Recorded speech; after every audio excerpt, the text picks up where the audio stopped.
Good morning, and welcome to this week's edition of NCompass Live. I am your host, Krista Burns, here at the Nebraska Library Commission. NCompass Live is the Commission's weekly online event where we cover anything that may be of interest to librarians. We do these sessions live every Wednesday morning at 10 a.m. Central Time. And they last about an hour, give or take. If you are unable to join us on Wednesday mornings at 10 a.m., that's okay. We do record everything, all of our sessions, so they are available on our website as well in an archive. We are on our 4th year of NCompass Live now, been about 4.5 years. We started in June, July. Yeah, we started in January 2009. So recordings of all of our NCompass Lives are available on our website. You can always go back there and watch them anytime you want to. And we do a mixture of things here. We have library commission staff of our own that do presentations on topics, web tours, training sessions, anything we can think of, and we bring in guest speakers. Today we have a mixture of that. What we have today actually is once a month we do, usually the last Wednesday of the month, we do our monthly Tech Talk. With Michael Sauers, who is the Technology Innovation Librarian here at the Nebraska Library Commission, and he comes on and shares some tech news of the month, if he's got any. And we do interviews, he brings in people that have something techie related or something that he found interesting. So today is our monthly Tech Talk, so I'm going to actually hand over to Michael to set you up and get going with his what he's doing. Well, thank you, Krista, and good morning, everybody. This is Michael Sauers here, and for Tech Talk this month, I thought I'd get a little different. There's some technology involved, but it's not all technology in this case, but there's definitely a technological component. Back at Computers in Libraries this last fall, I heard about this project called ePublish or Bust, and you can see there a screen for that on your screen there. And I'm a reader myself. I'm a librarian, so I already have the connection there. I am somewhat into vampires, although not the Twilight kind of vampires. So I don't know what we'll find out a little more detail there. I'm into the more traditional, maybe violent vampires, as we may say.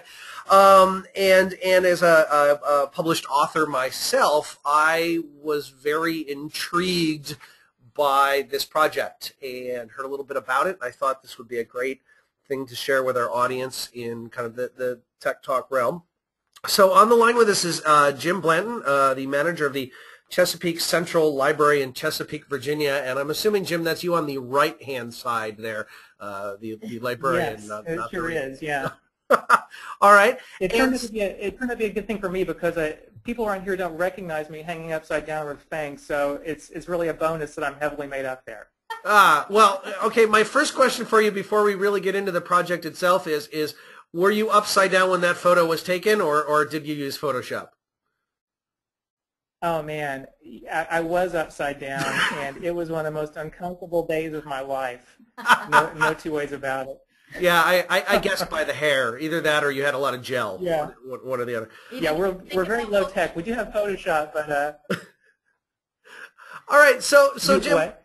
Yeah, go ahead. What I'm going to do is I'm going to basically just kind of let you loose here and let you tell us all about your project, and then as we get through that or as questions come in, we'll kind of jump in and kind of Q&A you as we go along.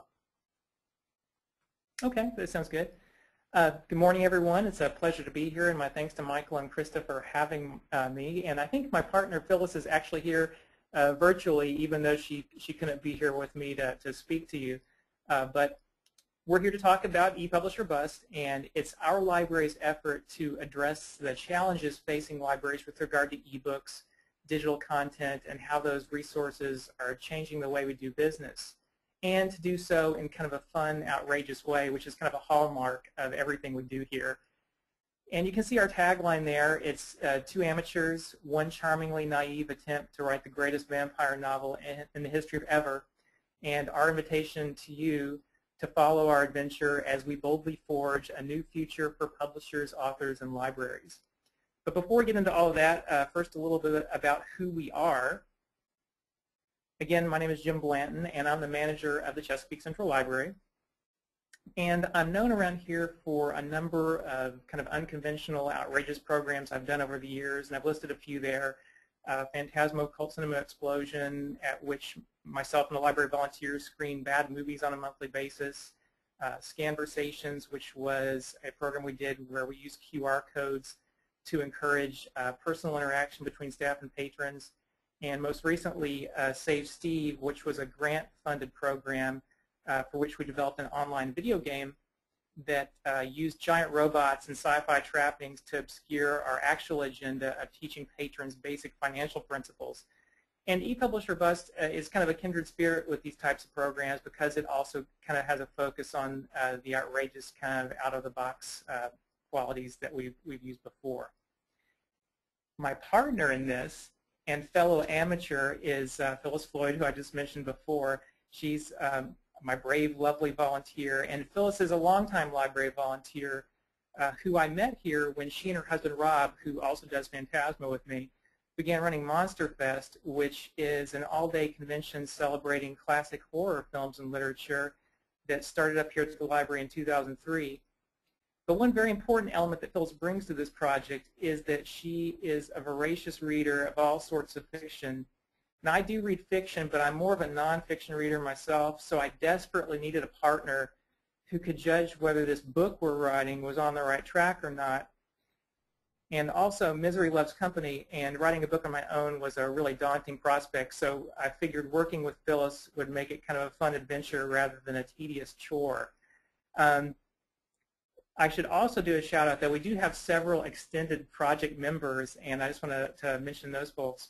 First off, those pictures you see were done by Kim Breeding, who is kind of our digital designer.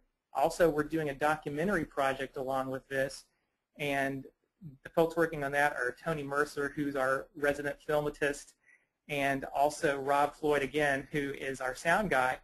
And we have one other project member, and that's Ryan Claringbolt, who's a fellow librarian here at Chesapeake. He's kind of our digital librarian, and he's what we're calling our research arm, and he keeps us focused on the latest and greatest developments in e-publishing and publishing in general. So that's who we are. Now about ePublish or Bust. ePublish or Bust actually came about as a result of an experience I had at Computers and Libraries, not this year, but the previous year. The eBook crisis was sort of coming to a head at that point, and librarians were feeling a mixture of anxiety and outrage and any number of other emotions about the developments that seemed to be sort of out of our control. And publishers and vendors were not really offering content in a way that mirrored traditional models, and no one seemed to have a real handle on the problem. So my fellow colleagues and I, who traveled up to the conference, had hoped to hear some thoughts about answers, but we didn't really come away feeling that there was a clear way forward. So my mind automatically started working on how we could use ebooks to our advantage, circumvent the whole quagmire that was going on, and try and turn the crisis into a fun project, because I always try to do that with anything I do with programs. So the project consists of 3 parts. The first part is that we want to show people how e-publishing is done, and we figure what better way to accomplish that goal than by doing it ourselves. So first off, we're doing a live how-to blog where Phyllis and I are attempting to write the greatest vampire novel in the history of ever. And our premise is that what if you woke up one morning, knew nothing about how to write or publish a novel, but wanted to become the next self-published overnight success story? Now, there's tons of people out there now, because it's so easy to write and publish a work, who are doing this. And we figure we're just about as close to that type of person who wakes up knowing nothing. So we're starting from scratch and are going to show how it's done, or not done as the case may be. Of course, vampires are all the rage now, and as Michael mentioned, there's a lot of interest in them. I can tell you right now, ours is not going to be of the Twilight vein. At least it's not going that direction. We also thought about trying to throw some other kitchen sink types of things in there, like adding a boy wizard, but ultimately scrap those ideas. But we do want to have fun with it, and we figure it couldn't hurt to capitalize on the popularity of some of the things that are out there right now. So part 1 is sort of the audacious and entertaining component of the program. It's going to be educational, but it's also going to have a bit of that train wreck, you can't take your eyes off of it type of quality. Like we say there, we're creating a rich tapestry of advice. making all the mistakes so that you don't have to. And in keeping with the audacity, we have all these visuals throughout the library system and up on the web, of course. We're going to have banners and posters everywhere, sporting things as needed. Because what I've learned from all the other projects I've done is that the first thing you have to do is hook people's interest and get them to ask questions about what it is you're doing. Once you get them asking those questions, then you can tell them all about your cool programs and services that you're offering. But the first thing is to get their attention. And ePublish or Bust is a classic out of that playbook. We ultimately see the book part of this, the writing process, taking about a year, judging by the rate we're going at so far. And in the end, we have to show budding writers, a few ways to make their dreams happen. So that was part one. Part two is essentially the library piece of this puzzle.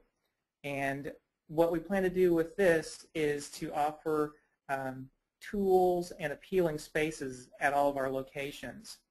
Now, for the tools piece, what we're doing is we're going to establish creation stations which feature writing software for folks to come in and be able to put their work together and publish, hopefully right here in the building.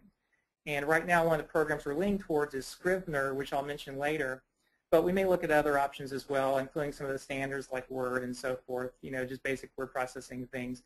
The staff will be able to assist authors with the technical details of creation and publication, offering a value-added service beyond just simply making the resources available.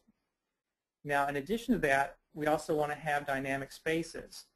And first off, we're working right now with Nolan Tam Architects. What's pictured there is something called Library Lab.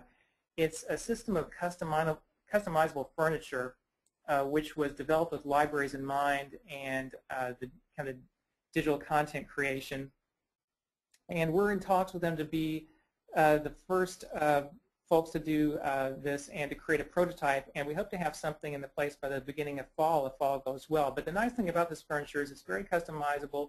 And in their concept, it's also going to be easy for people to build this. They can just, essentially, you can get the designs for it and create it using sort of common tools. So hopefully it'll be cost effective as well, but it's also very eye-catching, and eye-catching is a big part of this. We want to catch people's attention, and if you walk into a building, and you can use any kind of materials with that you want, it'll be something that is a visual that people will recognize and say, what is that? And we'll tell them all about what they can do here through our services. Now, in addition to the kind of the technology and tools piece, and the Nolan Tam furniture, we're also looking at creating inspiration rooms where if authors already have the tools themselves, whether it be laptops or pen and ink, they can go in and write kind of on their own. And the inspiration rooms are all going to be themed around authors such as Hemingway, Poe, Austen, and so forth. And the rooms will reflect kind of the mood of those authors. So if you happen to be writing a horror novel, you might want to reserve the Poe room, for example. And those should be in place by the end of summer. So finally, we're also going to be working with local authors to produce a monthly series of introductory classes on writing and self-publishing for those looking for more of a structured overview as they get started versus just coming in and getting right to it and having some assistance from our staff to help them out with the technical piece.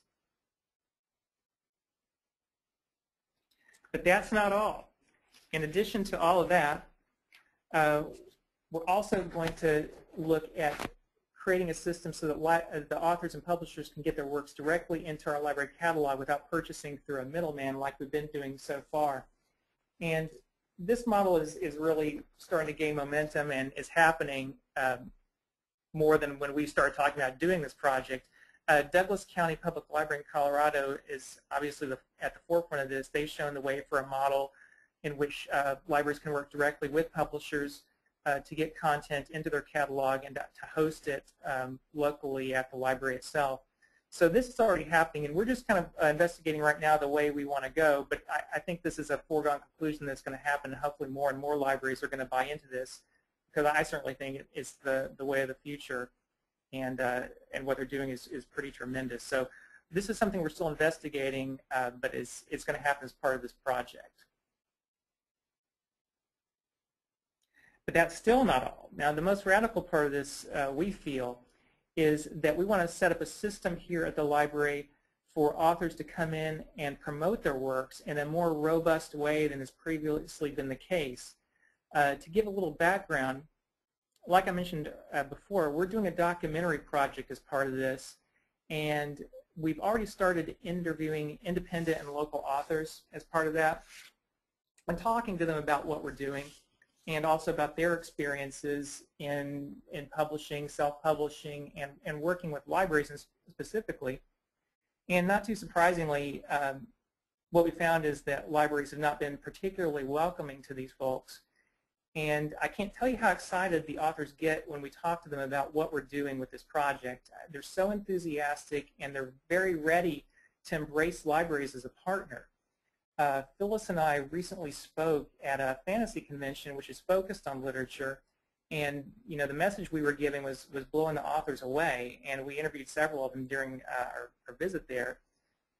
And it was a great feeling to experience the excitement and the energy they felt with what we were doing, and really it's an opportunity to realize the potential that exists there to connect with these folks and to help them with what they're doing and vice versa. And as we focus more and more on becoming a community place, it seems only natural that the time has never been more right to accept the role of connecting local authors with our community. And it's a place where we can now make a real difference and shine in this new digital era. With so many authors who are publishing their works more readily than ever, there's more choices for readers and more competition for their attention, such that the independent author kind of becomes a drop of water in the ocean. It's really tough for them to stand out in a very crowded field. I mean, you have the overnight success stories, but those really aren't the norm. So libraries are uniquely positioned to help these authors stand out by starting locally. And Chesapeake, just to take as an example, has a population of over 200,000 people. And our library's registered card holders number around 130,000. So if an author were to be promoted here, they have the possibility of reaching a fairly good-sized audience right off the bat. And our vision really goes beyond that. We would like to extend out to our community as a whole. In our community of Hampton Roads, we are bordered by a number of surrounding cities of pretty good size, like Norfolk and Virginia Beach. And the entire population of this metro area extends beyond 1 million. And what we'd love to do is partner with the regional libraries so that we have a unified system for authors to travel through. So in theory, a local author could publish a book, come into the library, create it, publish it, get in our catalog, and then schedule appearances or talks in a network that serves 1 million+ people. And that alone is very exciting. But beyond that, kind of at more of a grassroots level, the concept also breathes new life into Reader's Advisory.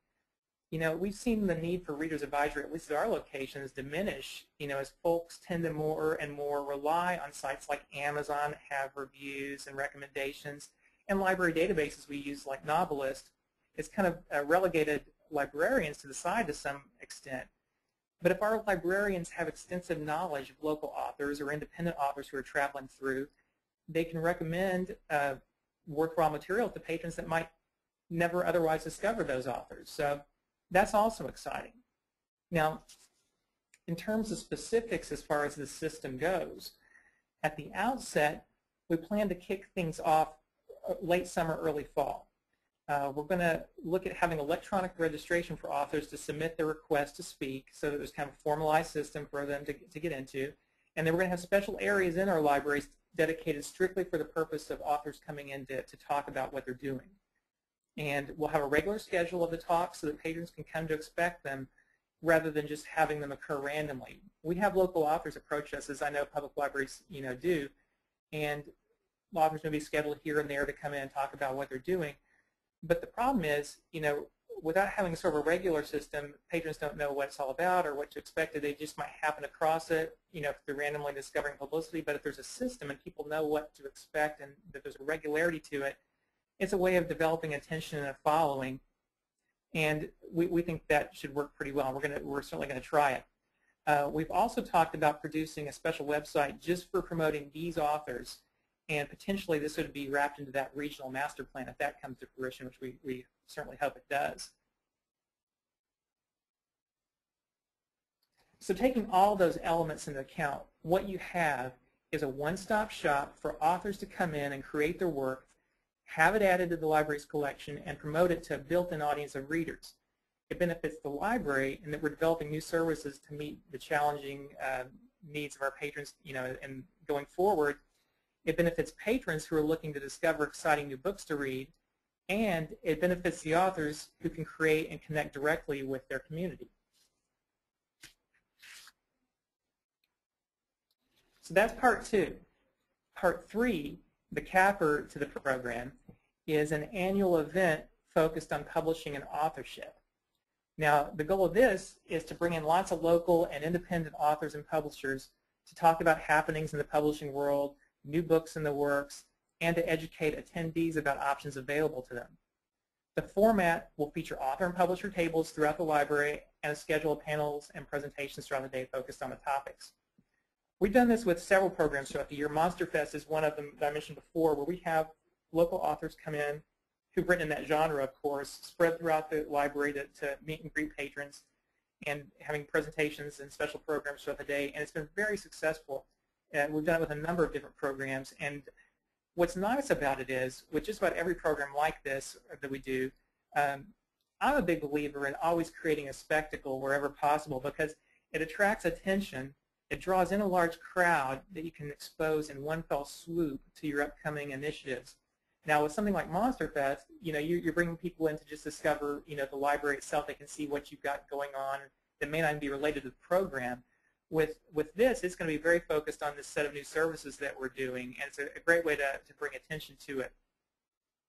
So by the time this program takes place, which is going to be late August, we should have several pieces in place, including our inspiration rooms and creation tools, the basics of the system for promotion in the libraries, and of course the live how-to, and that's now up and running.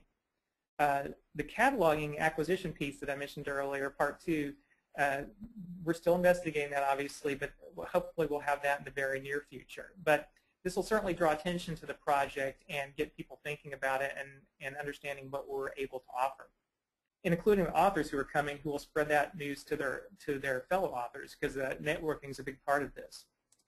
Now, we plan to do this event yearly, and each year when it takes place, we can highlight any new offerings and developments we have, and it will serve as a continuing introduction for those not already familiar with what we do.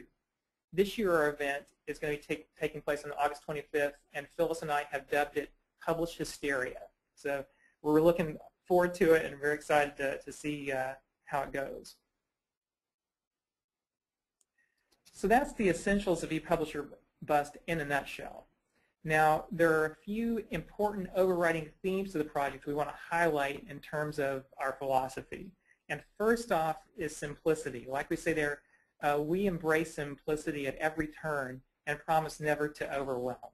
And again, we're novices at this, so we're taking it from the standpoint, again, if we woke up one morning and wanted to know how to do this, how would we do it, and to keep it from being overwhelming. And there are so many options out there right now for self-publishing and publishing in general. It really can lead to information overload. So we want to streamline things and show a set of options for getting it done, again, with all our mistakes included. And just a few examples of how simplicity has manifested itself thus far in our project. First off, when we began, looking at writing the book, Phyllis and I decided we were going to read 5 dummy-style books on how to write fiction. And what we quickly realized was even that was really more than we wanted to do. It was just too much overload. And we also realized that the books really focused on common sense advice, and we ended up hitting on one that ultimately we adopted as our Bible, and that's Stephen King's On Writing. So that is our manual for this whole project. It's slim, there's not very many pages, it's entertaining and to the point, and we figured that's all we needed or wanted. So that's one place where we've embraced simplicity. Number 2, going back to the tech piece, while we could expose readers to any number of software tools that aid them in the writing process, there are plenty out there. We've chosen exactly one on which we're going to focus, at least for our part of it in the writing, and that's Scrivener. And you can get a brief intro to it on our website, which I'll show you towards the end of the presentation.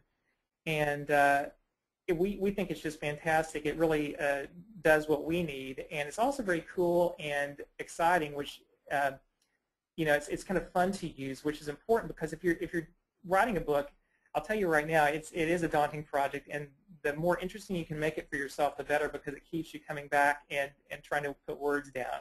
And Scrivener's been great for that. And again, there's a plethora of useful tools out there, but we're just going to focus on that one for the project. And third, we have created a website, which I'll show you, and we created it using a service called flavors.me, which our research arm Ryan turned us on to. It allows us to link up all of our social media outlets in one spot with a simple interface, so you only ever have to go to one page. And best of all, you don't have to have much know-how to put this thing together. Any budding author who wants to create a promotional web page for themselves could do so using flavors.me and be up and running in literally minutes. So at every turn, through this project, we're going to try and use the simplest method possible for folks to follow, because we know we appreciate that ourselves, and we think others will too. Second, we're going to seek the cheapest way of doing things, because the overall goal is in using the library services and so forth is to keep this at a reasonable cost for people who are just starting out and doing this and maybe don't have a lot of resources that they can tap. Cheap is good, but free is better, and we're going to keep things as close to free as possible. Obviously, the library resources will be free, and as we come across other options, some may involve cash. That's why I put the disclaimer there. But if there are things that involve money, they'll always be balanced against the potential benefit they may offer. For example, like towards the end of this, when we're getting ready to publish our book, if it looks like going with a conventional publisher would make more sense, even though it might cost us some money up front, we'd be doing that with the expectation that it would yield a larger return in the end. But who knows what's going to happen? We will only know when we reach the end of the project. And three, and really the heart and soul of this is that libraries can be a vehicle for shameless self-promotion. Authors need to find their readers, and we should be willing to help them do that to the best of our ability. And as far as we're concerned, there is never any shame in self-promotion. So those are our principles and our grand scheme in a nutshell. And again, our website is a one-stop shop, and you can reach it by going to epublish or bus.com. And I'm going to attempt now to go to the website and see if that will come up on the screen. So Krista, if this doesn't work, please let me know.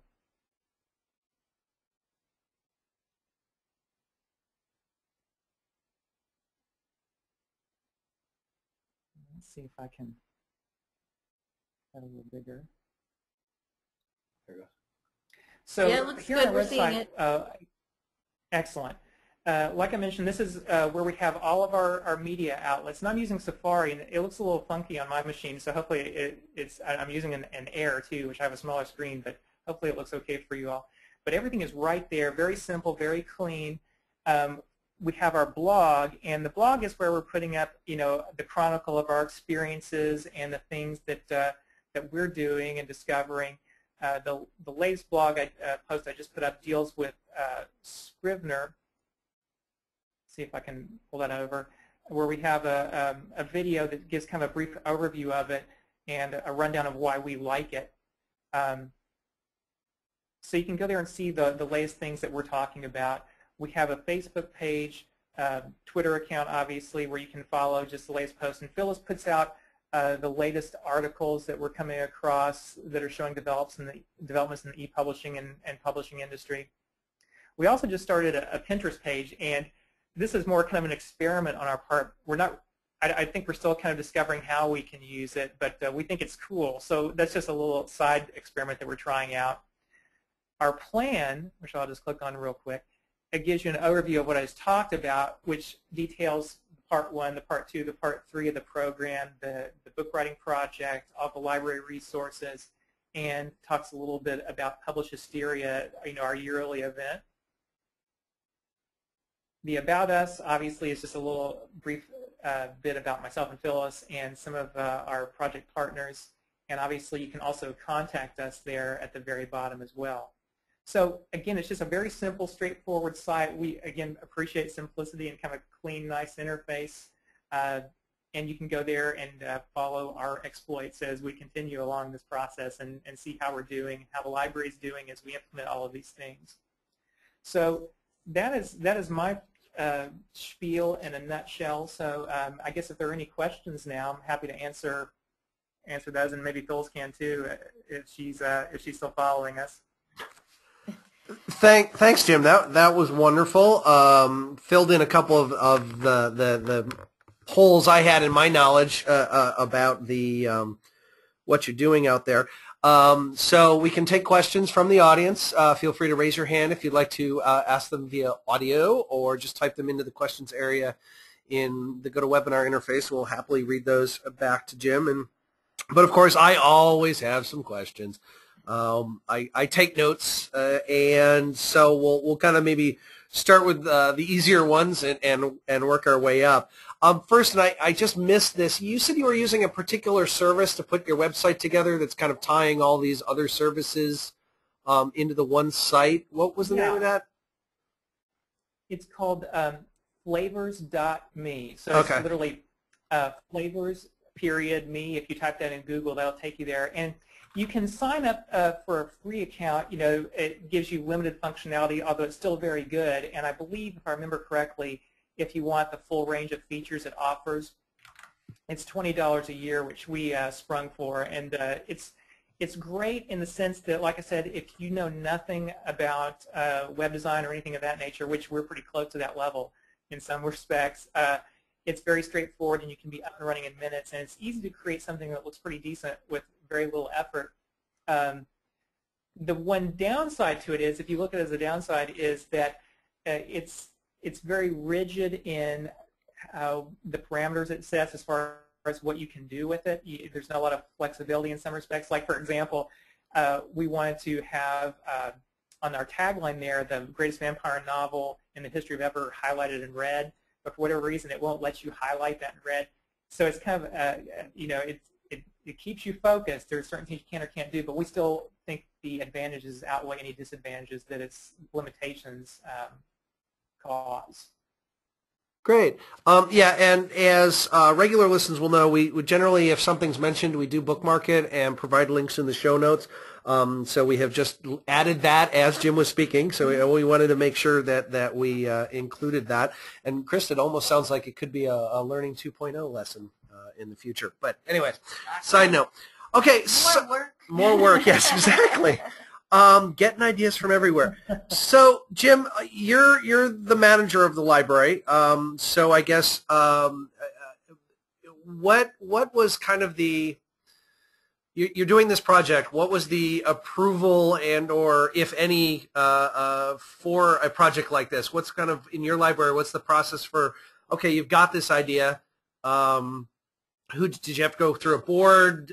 Is it you? I mean, what was kind of the approval for getting this together?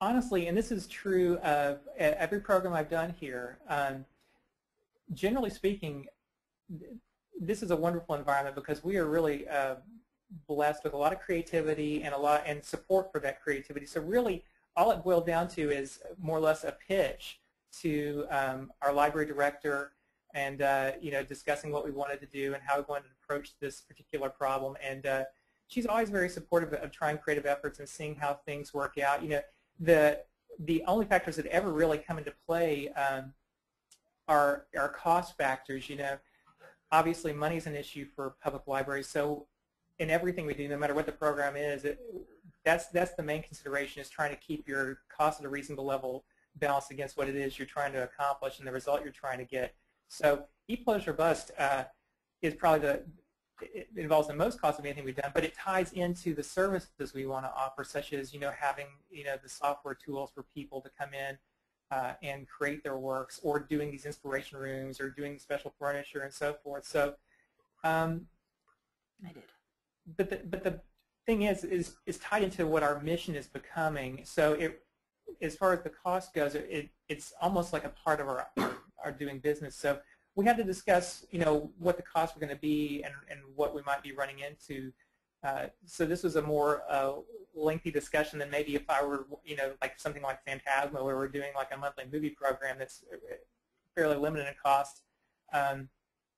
But generally, as far as the concept goes, creativity is really embraced here and doing out-of-the-box projects, because there's really a track record for the success here and for the community embracing them. So I guess like we're sort of lucky in that respect, in that we're able to kind of try things here and experiment without too much of an approval process, as far as running into roadblocks or saying, what is this? This sounds a little crazy. Why are you doing this?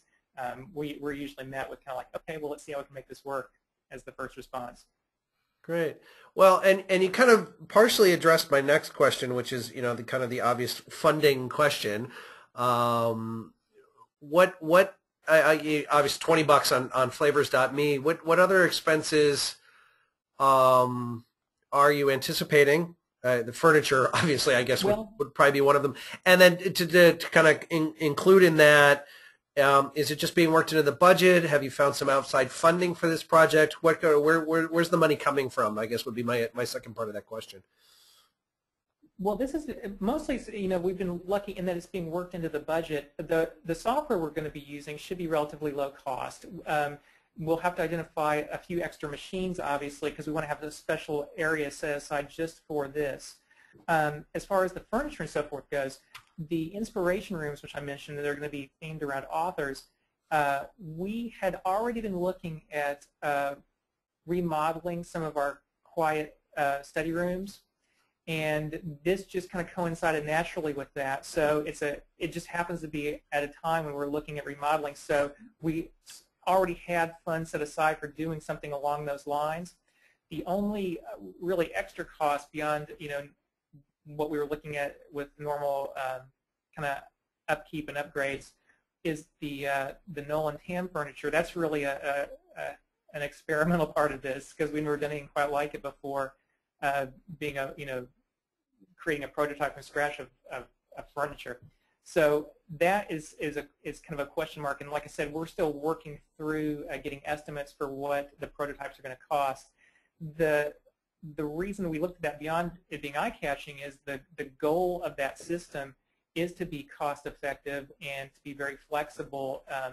That's what they designed it with library budgets in mind. So if everything goes well with this furniture, hopefully it'll set a precedent that people could get these designs and create them fairly easily and fairly low cost. So we're still working through that. That's the only budget question mark that's just kind of the out of the ordinary that they wouldn't have like normal funding set aside for. Great. Okay, so let's kind of move up the scale and make kind of larger issues. When you were talking about working with local authors, I was flashing back to the times where I've been in public libraries where Joe author comes off the street, says, "Hey, I wrote a novel. Will you put it in your collection?" And yeah. We shall say quality varies. And as somebody who deals with independent authors and publishers as a reader myself, and especially with ePublishing now, obviously quality varies because pretty much anybody could write their novel. What sort of issues with, say, collection development, or maybe, I guess my first note here was quality control, how do you anticipate dealing with that? Well, yeah, this is something obviously that's a concern, and we hear it time and again, in talking to library professionals when we mention this project. As far as I'm concerned, quality is sort of a subjective thing in my mind. I mean, some people, some of our highest circulating items, someone could say, well, that, I don't see any value in that at all. I mean, truly, and so it is really subjective. I think the big consideration in the past, as far as I'm concerned, has always been, shelf space. When you think about it, because, shelf space is a premium when you're adding, in items to your collection, and that has to be factored into your decision-making process. So if you're adding something that you don't think is, very good for whatever subjective standards you put in place, you're taking away space from something that might be more in demand from patrons. But I think now with the electronic way of doing business, it's easier to add items in the collection. And in my mind, what we probably do, and we talked about this, is designating those items in a certain way. So, for example, if it's local authors coming in donating books that they've created or whatever, we might give them a special classification, saying to distinguish them from like the regular collection which we acquired through our kind of standard means of selection. So that's kind of a cue to patrons of this is an experimental area you're getting into. So if you're trying something here, be advised that it may be different than what you're used to. There may be a few mistakes. You never know what you might come across. But I think connecting those folks with our community of readers is really exciting and important. And whatever quality issues come into play, I don't think that they outweigh the value or the benefit of doing that. And now that shelf space isn't an issue, and it's not somehow taking away from our budget or what we're able to offer physically, I really don't see a whole lot of disadvantages to it, especially if we have some means of letting folks know what this collection is. Sure. Yeah, it's interesting. The more you speak on this, the more I think I pretty much agree with everything you just said. I guess what popped into my head, taking it just a little one step further, is yeah, obviously good is subjective, but if the library becomes the publisher, maybe we do have to look at we're kind of putting. Is it different from buying it than publishing it? I guess, and there isn't necessarily a question there. It's just a thought that's kind of running through my head. If that's something a library would need to consider, or just take anybody and go from there. Which, considering you're kind of you are the front edge of this curve, you get to be the guinea pig. Well, yeah, and I don't know the mechanics of how this works, but something I found interesting in the presentation I saw about what Douglas County is doing. They haven't gone the route I'm talking about, I think exactly. They're working with publishers directly, but they mentioned something about having a setup where they would obtain items, that might not be out of the mainstream, and they would be retained on the basis of use and ratings by their patrons. So they would stay in the catalog for a specific amount of time, and then if they didn't meet some set standard, like they didn't check out a certain number of times, or they got low user reviews or something along those lines, that they would then be deselected from the collection. So I don't know if we'd go that route or not, but that might be another interesting way of addressing that problem, so that if you put something in that turned out to not be of interest to your patrons, then there might be other means of dealing with that situation. But the fact of the matter is, since I walked in the door here almost 12 years ago, I've been working with local authors who come in, and there's so many really good ones out there that have done really interesting stuff. And obviously they don't get the same amount of attention as the big time folks, but their stuff is of better quality, I think, than some of the big guns even. But there's really no way for them to get recognized unless we help get that out there, and that goes back into the readers advisory piece, like helping educate our community about these authors who they may not be aware of because they've been focused on just taking the top 5 choices that Amazon gives them after they buy a John Grisham novel or something. So to me, it really it reinvigorates what librarians are there for, which is to provide readers advisory. Sure. Okay, next question I have here. I'm not seeing anything coming from the audience. I got a couple more myself. You're stressing working with local authors, and I totally understand that, get that. What if I'll just say somebody here in Nebraska listening to this wanted to participate? Are you kind of would you be open to that, or would you really trying to focus local at this point, just to keep it manageable? I would say.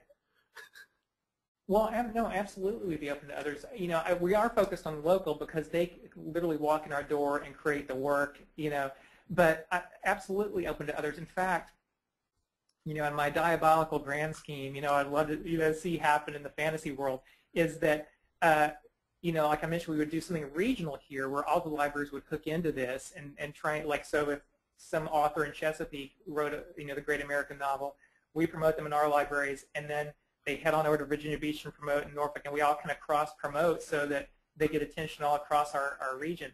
But, I mean, I could envision something on a national front where, like, say there was some kind of clearinghouse page, you know, under maybe an ePublish or Bust heading or some other brand, and, you know, literally local authors that are popular in libraries in Nebraska somehow, you know, people can say, oh, who are the top checking out local authors, you know, at the local library in Omaha, you know, I mean, so I think it'd be really a great thing to have, you know, a network where you could promote people across the country. So, you know, a local author in Chesapeake who's just off the charts in our, you know, checkouts, you could make other folks aware of them, you know, on the other side of the country. So, you know, to me, it doesn't have to be just local.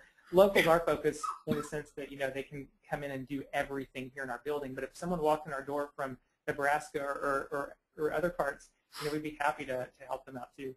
Great. And kind of tying it back to what Jamie LaRue is doing in Douglas County, who I'll kind of say for the record, we're actively trying to get on the show, hopefully next month, cross our fingers. I know the way their system is working is they're putting up their own Adobe content server. They are doing the DRM with the one checkout, one copy at a time. Are you envisioning going kind of that route, kind of a local overdrive model, or are you hoping to just make the work available through the catalog, no DRM? Are you trying to see what the authors want? What kind of what's going on in that angle? I think in my mind we would go the DRM route just because, well, I mean, and certainly if the authors didn't care, you know, that's a whole nother story. I mean, and some may not. They just may want to work out there regardless. But I would feel, you know, an obligation to, you know, protect their interests if they donate or if we bought the work, you know, to make sure that it, you know, they were comfortable with how the process by which we were checking it out, and that it wasn't just some free for all, and, you know, this thing that they poured their heart and soul in, that all of a sudden it was, you know, anyone could get it, you know, without any sort of compensation. So I think that's reasonable to do it with the DRM myself, the way Douglas is. Okay. Yeah. So add that to your budget. Right. Exactly right. Yeah. Okay, and here's my last question, and this has come from somebody who's sitting in the room with somebody else who we're currently behind schedule on our own book. How's the book coming along? Oh man, I'll tell you what. We're 3 chapters in, and you know, it's really been a lot different than I expected. It was funny when we started doing this. Like I mentioned, our Bible is that Stephen King book on writing, and what's wonderful about that book is he really breaks it down into no nonsense. This is what you do. It's almost like a formula, and one of the things he discusses is the amount of pages you need to do a day, and like what you can expect as a time frame for producing different drafts and so forth. And so before we had written word 1, we're like, okay, so here's what we'll be doing daily. Here's what we can, you know, we had it all like, it was almost like, you know, like I said, it's almost like a mathematical equation how we were going to write this book. And we quickly realized that does not work, you know, at least for us. Maybe that's for Stephen King, but it still like has a lot of valuable advice, don't get me wrong. But it's really wonderful, too, because I don't know how it is for you, but it's great when you find yourself getting on a roll. Yes. You know, some days it's drudgery, and then other days it's like you just really feel like you're in the zone and you understand, you know, the character, and like it's almost like just kind of flowing from you. But it really hasn't been what I expected. I think Phyllis would probably say the same thing. But it's a lot. It's been a lot of fun, and we hope we can get done by like our sort of flexible deadline, which is next time Publish Hysteria rolls around next August. Okay. And it looks like Phyllis left in a comment. It said, we forgot to take into consideration that we weren't just writing a novel. We are interviewing authors and scheduling annual events, etc. Lots of work. Yeah. Oh, yeah. The day job. Yeah. Right. Yeah, that's exactly right. The day job is the killer. You know, that's true. I mean, what you said, really, time is the enemy. I mean, because you are constantly trying to like carve out chunks of time to sit down and do this in between everything else, like she said. And you know, in the midst of all this, we're not just doing ePublish or Bust, we're still doing Phantasmo, and I got a big program in July called Fantasy, which is an all-day sci-fi convention. It's kind of the flip side of Monster Fest, and it's just this constant stream of activity. But you know, we like staying busy, and you know, we certainly managed to do that. But it's fun. It keeps life interesting. Oh yeah, we feel for you deeply. I guess our only benefit is when you write nonfiction computer books, you don't have to write the book in order. You can jump around in different chapters sometimes. Oh yeah. Whereas fiction, you're kind of stuck writing it from beginning to end, more or less. So it's oh, definitely. Yeah. And I can like I said at the beginning, this is definitely not going to be Twilight Part 7. We're trying to do something a little different. We're using vampires, but we're trying to do something a little different. Okay. Yeah. Yeah, please no on the Twilight thing.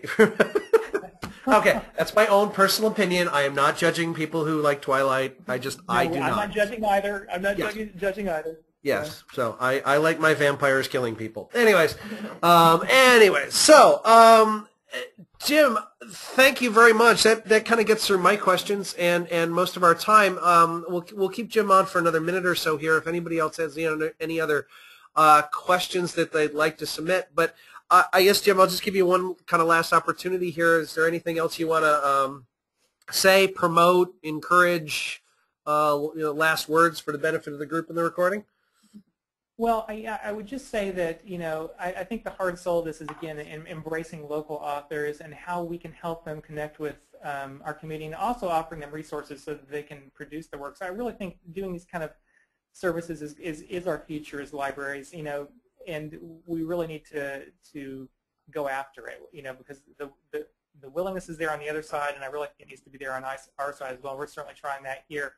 I would also just encourage people, you know, if you're interested or know people are interested, to check out our website again at epublisherbust.com. If you know authors who are interested in getting in touch with us, you know, who you think might be interested in coming to our program, we're certainly willing to talk to them too, or to interview, because like I said, we're doing the documentary project, and we're talking to lots of different authors in different genres about that.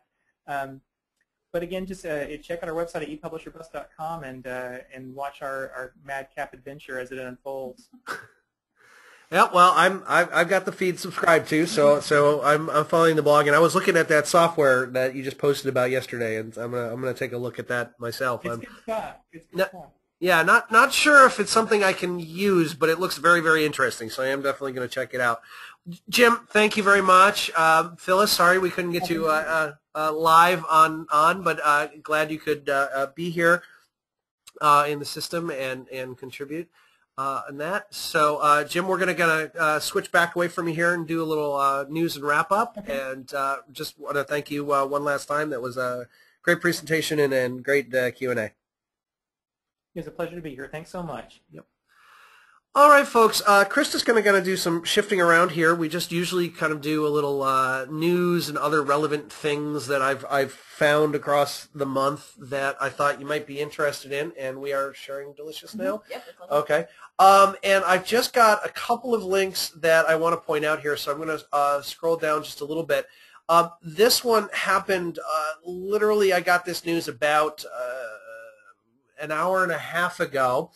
It's dated yesterday. I just found it. It looks like Overdrive is going to be doing a web-based reader for books. So you don't need a separate device. You can read your books on your laptop or that in the in your browser. And they do have an example here, which is in this case, this press release is not clickable, so I need to open it up this way. But it's going to kind of look like this. This is a sample book that they have here, and you can, if you're used to touchscreen devices, think of it as just a touchscreen device but with your mouse. So if I click on the right here, it kind of goes to the next page. If I click on the left, it goes to the previous page. If I click in the middle, a menu comes up with bookmarks and table of contents and searching and stuff. It's, like I said, the sum total of knowledge I have about it, I've pretty much just shared with you. So something to consider for folks that don't have e-readers, separate devices, but might want to use ebooks on their laptop or desktop. And the only other one I want to talk about briefly, there's one or two other links in there. I'll just let you kind of explore them on your own. But this one is a book named Tubes, A Journey to the Center of the Internet. And the reason I'm sharing this with you is I got to meet the author a couple weeks ago at the Massachusetts Library Association conference. He is actually going to be interviewed on Fresh Air on NPR this afternoon, depending on when that is shown. And we are going to have him on Tech Talk on NCompass Live for the July show, July 25th. He is going to be my interviewee. So we're getting he's written for Wired Magazine and The Atlantic, and kind of branching out and getting some bigger names out there. And then also the reason we're doing it for Nebraska Learns 2.0, our book thing for August, so the book you can read and earn CE credit for writing a review will be August's title. So we're going to interview him at the end of July. It will be our August book thing for Nebraska Learns 2.0. And like I said, you can also hear him on Fresh Air later today. So just want to encourage you, give people the opportunity to order a copy, get it for their library if they haven't already. Kind of give you 2 months notice on that one. I think it's going to be a really great show. He was a wonderful speaker in Massachusetts when I was there, and he really knows how the internet works. He's visited the places where the cables come from out of the ocean into New York City, cool, and the Gulf of Mexico, and over in LA and San Francisco, and so it really is a series. Well, that's what he said. You know, somebody was asking him, you know, when you were writing the book, you know, how jokey is the title about the internet being a series of tubes? And he's like, you know what, it kind of is. Now those tubes have cables in them, but I mean there is some tubes. So anyways, it's a joke title and a serious title at the same. Andrew Bloom, I just want to encourage everybody. I've just started reading it myself. It's a wonderful book. You don't have to be a total tech head to get it. He explains it. It's very well done, written very entertainingly, and explains everything. And it's not a technical manual by any stretch. So that's pretty much my news, my extra items for this month. We are pretty much at the hour mark. Yeah. So Krista, I will hand it back to you to kind of wrap things up. Okay, great. Thanks. And as we said, you can see here Michael's links for his Tech Talk related article stories and things are here, and anything that was related to our show today, the ePublish or Bust links are all here as well. So anything that we caught that they mentioned, or links to their website and whatnot, is all on here as well. When the recording goes up, we'll have all of these links there. The recording of the show and the PowerPoint presentation from them will be included as well. Where's my link? Okay. So that wraps it up for today. Too many tabs. That wraps up for today. Thank you very much for attending, and I hope you'll join us next Wednesday when our topic is IT security for libraries. Sounds horribly painful, doesn't it? But well, it's Blake. It's Blake, yes. It's Blake. This Blake is wonderful. Blake Carver, who owns and runs lishost.org, which is a web hosting for libraries, librarians, anyone. Yep. Library related. We definitely recommend him.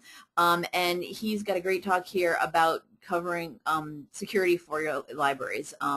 So if you're interested in that, or unsure of what you need to be doing, or maybe are sure but want to see what Blake has to say, this is what he does. He makes sure that everyone who's on his LIS host knows what the heck they're doing.